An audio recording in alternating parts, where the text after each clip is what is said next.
Hanip, welcome back to my YouTube channel. Nagluto ako ngayon ng ulam ng hapunan. Alam niyo ba kung ano ang ulam namin ngayon? Ang sitaw at saka talong na galing sa aming garden. Ayan, hindi ko na binidyohan kaninang umpisa para hindi man mahaba-haba yung ating video. At yung panghalo ko dito ay itlog ng manok. Libre na tayo, may itlog na kami, hindi na kami bumili ng ulam kasi may sarili na kaming gulay from the garden. Then itlog ng manok ang hinalo ko kasi wala tayong stock ngayon na karning baboy. Masarap sana karning baboy ang ihalo natin inahubusan na, wala na sa ref.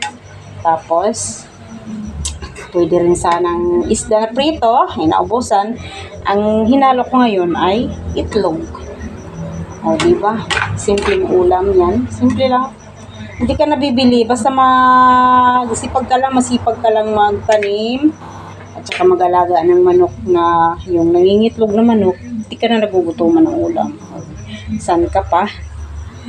Inisang sitaw at saka talong na may itlog. O, diba? Sarap yan. Kasi nilagyan ko ng oyster sauce. Ayan, kaya let's eat. Bye-bye. Thank you for watching.